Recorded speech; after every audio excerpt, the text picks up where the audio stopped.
Otep, cher Kamit, aujourd'hui je vais répondre à vos questions. Vous avez posé cette question durant les derniers jours et ça prouve que le message ou l'enseignement qui est diffusé dans notre chaîne Kamit évolue à bon port.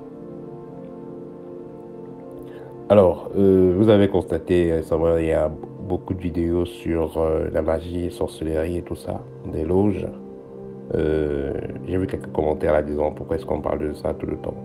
On en parle parce que il y a plus de réactions concernant ces vidéos et il y a plus de problèmes concernant ces vidéos. Donc c'est un mal qui est assez profond. Les personnes qui souffrent de sorcellerie ou des personnes souffrant d'un de leurs proches qui ont rejoint une loge et c'est fatigué. Donc nous sommes dans la chaîne pour aider la communauté à élever son taux vibratoire, aider la communauté à transformer sa vie. Si vos préoccupations sont assez particulières, assez délicates, vous pouvez me contacter en direct pour une consultation. Mais sinon, vous pouvez tout simplement laisser vos questions dans l'espace questions-réponses et je répondrai. Ou laissez votre question au bas d'une vidéo récente et je répondrai. Alors, la première question. Le bois d'ébène a-t-il des pouvoirs? Oui, le bois d'ébène a des pouvoirs. Vous allez constater souvent certaines personnes d'autorité, des généraux, des personnes au gradé dans l'armée ou même dans des villages, les chefs dans des villages. Vous allez constater que ces personnes-là ont souvent un bois d'ébène en main. Le bois d'ébène symbolise la paix intérieure. Ça symbolise également la protection. Donc, le simple fait d'avoir un bijou en bois d'ébène ou même un objet en bois d'ébène, ça vous évite des mauvaises ondes. Pendant que vous avez cet objet sur vous ou près de vous, votre aura est sous une certaine protection. Question suivante. Si tu perds ta bague magique, y a-t-il des conséquences? Voilà, ça va dépendre de quel type de bague magique. Si vous avez commandé une bague magique qui a été magnétisée pour vous protéger, et si vous n'avez pas la bague, vous perdez la bague, celui qui vous attaquait depuis des mois, il n'arrivait pas, il va vous faire la fête ce jour-là parce que vous avez perdu la bague. C'est pourquoi moi je dis, si vous voulez une bague magique, apprenez à faire votre bague vous-même. Ça veut dire que si elle se décharge ou si vous la perdez, vous pouvez acheter une nouvelle bague que vous pouvez programmer à nouveau. Si vous avez commandé une bague vivante, parce qu'il y a les bagues vivantes aussi, hein, ceux qui sont dans le domaine savent de quoi il est question. Il y a les bagues qui abritent des entités, qui abritent des consciences. Ce type de bague, vous pouvez la perdre et de façon mystique, elle revient vers vous. Voilà, elle revient vers vous, elle revient à vous cette bague. Question suivante. Si une personne a eu à faire des loges, des pactes, autant pour moi, a été dans une confrérie éciphétique et a eu à laisser des biens. Que se passe-t-il si cette personne décède en ce qui concerne ses biens? Voilà, il faudra noter qu'en ce qui concerne les biens d'une personne qui a prospéré en utilisant des voies sombres, une fois que cette personne décède, tout ce qu'elle a construit avec l'aide de ces esprits-là va disparaître. Ça va partir comme c'est venu, comme c'est venu. C'est pourquoi parfois vous voyez des maisons hantées ou alors il y a un feu qui sort, on ne sait d'où. Et bref, c'est une richesse qui est illusoire, qui ne dure pas. Quand vous avez eu de l'argent en faisant appel à certaines entités éphétiques, elles vont laisser l'énergie, la vibration dans tout ce que vous allez réussir à construire. Et quand l'alliance sera rompue ou alors quand vous serez décédé, tout ça s'en ira. À part si peut-être dans votre famille, vous avez choisi quelqu'un d'autre qui va porter ce panier-là, ce flambeau-là. Je suis dans le domaine de l'or. Comment prospérer dans ce domaine, il faut tout simplement augmenter votre fréquence. Voilà. Pendant que vous êtes en train de faire vos opérations, le fait d'augmenter la fréquence, c'est une recette passe-partout en fait. Quand vous augmentez votre fréquence perpétuellement, ou de temps en temps, ça vous permet de ne pas manquer les bonnes occasions par rapport à votre mission de vie, par rapport à vos projets. Y a-t-il une différence entre faire une alliance, un mariage ou un pacte avec un esprit? Déjà, tout ça, c'est des formes de pacte. Mais quand on parle de mariage, ici, ça veut dire un homme qui va épouser une entité ou une femme qui va épouser une entité. Quand on parle d'alliance, vous pouvez... les alliances, ce n'est pas forcément des mariages. Les mariages, ça veut dire que voilà, vous êtes déjà liés, vous formez déjà une famille, vous êtes mariés dans ce sens-là, voilà. Disons, quand vous êtes marié, comme dans le même sens que dans le sens physique, voilà, vous êtes marié avec un esprit, ce que je veux dire. Tandis que une alliance, vous pouvez être un homme, vous faites une alliance avec des esprits ou avec un groupe d'esprits, avec un esprit d'un élément particulier. Ça, c'est différent. Alors que le mariage, c'est avec un esprit. L'alliance, c'est avec un ou plusieurs esprits. C'est pareil, l'alliance va rejoindre tout simplement les pactes, parce qu'un pacte aussi, c'est une alliance. C'est-à-dire quoi? Une entente, un contrat. On vous donne ça, vous donnez ça. Voilà. Rêver d'un président mort. Le président symbolise vos, on va dire, les génies titulaires, on va dire les génies de famille. Voilà, vous rêvez d'un génie de famille qui meurt, ça veut dire une perte d'un cher, ça veut dire une perte de pouvoir, une perte de protection. Voilà, puisque, comme j'ai dit tantôt, le président, ça symbolise un puissant génie, un génie de famille. Quand vous rêvez, vous êtes plutôt en contact avec un président, vous êtes près d'un président, ça veut dire qu'il y a un puissant génie de famille qui veut entrer en contact avec vous, c'est assez différent. Rêver d'un serpent qui vous observe. Voilà. Je pense que la personne qui a fait les mêmes rêves, premièrement, la personne rêve d'abord un président mort et ensuite elle rêve d'un serpent qui l'observe. Voilà, ça veut dire que la personne a perdu le génie qui était là pour la protéger, a pris la distance et il y a l'ennemi maintenant qui observe et qui va frapper le moment venu. Ça veut dire que cette personne est en danger. Voilà, qu'elle me contacte.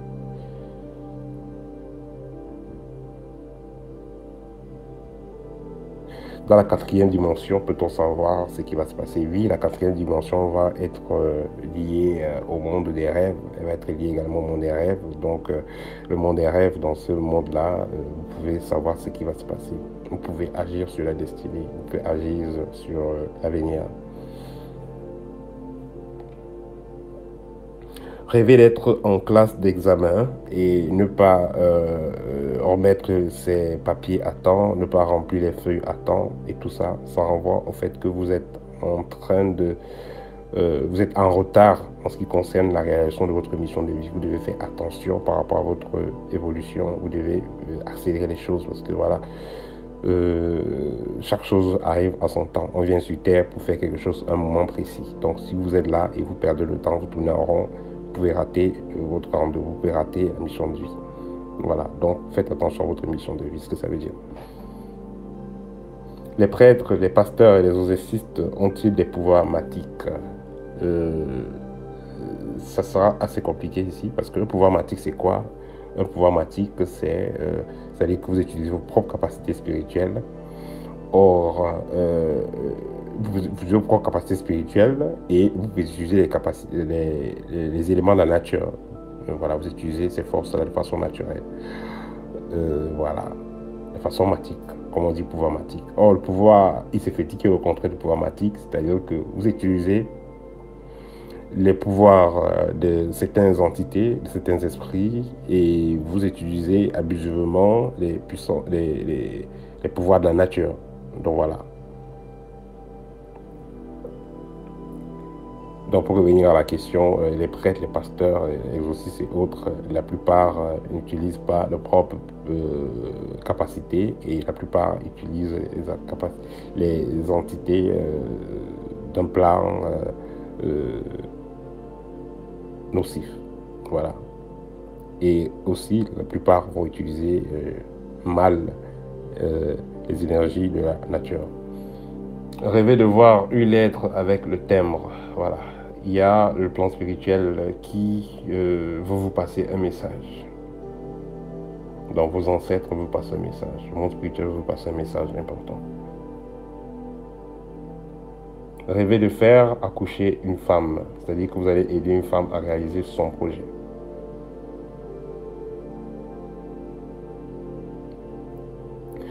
En ce qui concerne la vidéo sur les loges, j'ai parlé de deux types de personnes. Il y a des gens qui entrent comme des moutons et il y a des gens qui sont là comme des loups. Ceux qui sont comme des loups dans la loge, à leur mort, dans les loges séphétiques, à leur mort, ils vont aller servir leur égrégore. Ils vont vivre leur vie et ils vont servir leur égrégore. Ceux qui entrent là comme des moutons, ils vont mourir de façon plus anticipée et ils vont aller également servir l'égrégore. Celui qui est entré là comme le loup, il va plutôt envoyer des âmes, il va utiliser ceux qui sont là, il va utiliser donc ces moutons et il va mourir un peu plus tardivement. Tandis que celui qui y entre comme un mouton va mourir un peu plus rapidement. Parce qu'il est au bas de la pyramide. Tandis que celui qui est là en loup, il est plus haut. Pourquoi parle-t-on de première, deuxième, troisième, quatrième dimension? Je vais vous donner un exemple simple. Première dimension, je suppose qu'on va tout droit. Deuxième dimension, on peut aller devant, on peut rentrer. Troisième dimension, on peut aller à gauche, on peut aller à droite. On peut aller devant, on peut aller derrière. On peut aller en haut, on peut aller en bas. Quatrième dimension, on peut aller, on peut changer, aller exploiter les différents angles. Voilà, comprenez les choses comme ça. Donc, on peut dire simplement que chaque dimension, il y a des choses que vous pouvez faire dans la dimension A que vous ne pouvez pas faire dans la dimension B. Plus la dimension, plus on monte en dimension, plus ça devient de plus en plus subtil, plus on coupe les barrières de la limitation.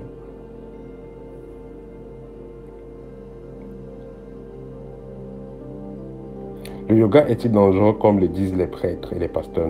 Les prêtres, vous savez, là où on forme des prêtres, dans les séminaires, là où on forme des prêtres, les pasteurs, on les apprend à méditer. Donc qu'ils le vous disent ou qu'ils ne vous disent pas, ils apprennent à méditer. Recevoir des projectiles sur le rêve, on vous a lancé des cailloux, on vous a lancé des pierres et tout ça, ça signifie quoi? Vous êtes tout simplement attaqué, il y a quelqu'un qui vous en veut sérieusement au niveau mystique. La gnose, c'est quoi? On parle souvent de la gnose dans des mouvements philosophiques comme la Rose-Croix d'Or. Voilà, ils aiment bien parler de la gnose. Samaya Ombio parlait aussi de la gnose et tout ça. La gnose, c'est un courant occidental qui renvoie tout simplement à la connaissance, la recherche au niveau spirituel, au niveau de l'éveil de la conscience. Voilà, tout ce que ça, voilà ce à quoi ça renvoie. Mais je n'ai pas dit que la gnose est quelque chose de matique ou pas. Voilà. Donc, j'explique juste de quoi il est question. Le vaudou est-il une loge? Il faut comprendre qu'il y a plusieurs formes de vaudou, mais au fond, c'est presque la même chose, que ce soit vaudou haïtien, vaudou brésilien, vaudou du Bénin et tout ça. Au fond, c'est presque la même chose, presque les mêmes principes. Le vaudou, c'est pas une loge. Le vaudou, on va dire que c'est une science. Tandis qu'une loge n'est pas une science. Le vaudou, c'est une science. Une loge, c'est pas une science. Celui qui est né avec la sorcellerie est-il différent de celui qui est dans une loge? Est-ce que les deux se voient quand ils se rencontrent? Quand ils se rencontrent, non, ils ne se sentent pas. Voilà. Il faut comprendre que celui qui est né, on parle sur des gens qui sont nés avec la sorcellerie, et ces gens pensent souvent aussi que la sorcellerie est héréditaire. C'est pas vrai à 100%. Parce que si vous êtes Il y a des parents qui sont, il y a cela 10 ans, 15 ans, ils étaient simples. Mais ils sont allés faire des initiations dans les villages ou entrer dans les confréries. Là, ils sont devenus des sorciers. Alors, si le parent entre, il est devenu sorcier dans son truc dans lequel... si le parent est devenu sorcier parce qu'il est entré quelque part, et vous, vous êtes son enfant, vous ne serez pas automatiquement sorcier. C'est faux. On a toujours dit ça, que la sorcellerie, c'est pas par le sang. C'est pas vrai. C'est pas vrai. Ça va ici être possible si, en tant qu'enfant d'un sorcier, il vous fait donc une certaine initiation. Là, vous devenez donc un sorcier. Parce que là, étant bébé, on vous a fait manger des choses, on vous a connecté à des choses. Là, vous serez un sorcier. On va dire, il est né étant sorcier. Ça veut dire que voilà, quand vous faites la sorcellerie, c'est quelqu'un qui vous amène dans des mondes, c'est quelqu'un qui vous présente à des entités. Et ça ne va pas se faire de façon automatique, non. Il faudra que on vous tient par la main, on vous initie dans cette sorcellerie-là. Mais quand vous allez voir tous les enfants sorciers qu'on attrape, ils disent toujours que c'est la tata, c'est l'oncle, c'est le papa, c'est la maman, c'est telle personne qui les a emmenés dans des réunions. Alors, manger de la banane, manger dans les rêves, généralement, c'est pas quelque chose de positif. Voilà, même si la banane, c'est un fruit. Alors, comment se débarrasser des odeurs mystiques? Il faut déjà faire un scanner pour savoir l'origine.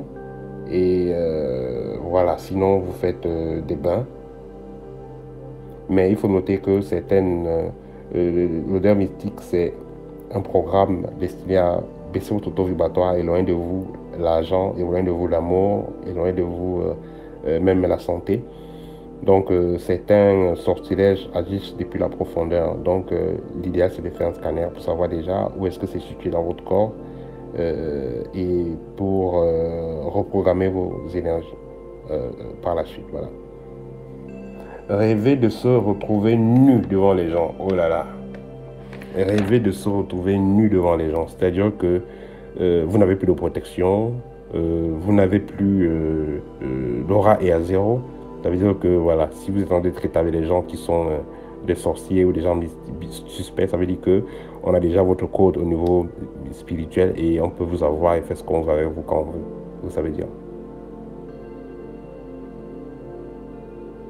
Rêver de plusieurs grenouilles chez soi, ça va dépendre du rêve, de la couleur. Sinon, les grenouilles peuvent symboliser l'abondance, la réussite. Un enfant qui bavarde pendant le sommeil, l'enfant bavarde qui parle ça pendant le sommeil, ça veut dire que on retrouve ça chez les adultes, les gens qui bavardent, qui parlent ça pendant le sommeil, qui crient, qui pleurent. Justement, c'est les gens aussi qui ont une vie très compliquée, qui ont fait des choses aussi. Le subconscient les travaille. Voilà, le subconscient, le conscient, ça les travaille. Et ils peuvent se retrouver en train de crier et tout ça. Mais pour un enfant, on ne va pas parler de subconscient ici. Ça veut dire simplement que cet enfant a des capacités extrasensorielles. Cet enfant peut avoir un troisième œil déjà développé, ce qui fait que quand il est couché, il voit des choses, il entend des choses, il se retrouve dans des mondes et tout. Voilà, donc cet enfant est né comme ça avec déjà des capacités. Et ne faites pas l'erreur d'apporter l'enfant là chez le pasteur ou chez le prêtre ou chez un marabout qu'on dit qu'on va fermer son œil. Non, il a des capacités déjà. Tout ce qu'il faut faire, il faut l'encadrer. Il y a des choses qu'il faut arrêter de faire manger à l'enfant. Il y a des choses qu'il faut arrêter de faire boire à l'enfant. Il y a des choses qu'il doit plutôt boire, et ainsi de suite. Voilà, ça se donne ces informations qui se gèrent en privé. Mais en grosso modo, essayez de donner de la bonne nourriture à l'enfant. Voilà, ne faites pas consommer trop de trucs chimiques. Et vous allez remarquer, c'est les jours qui auront mangé des choses trop chimiques là, qui va beaucoup pleurer.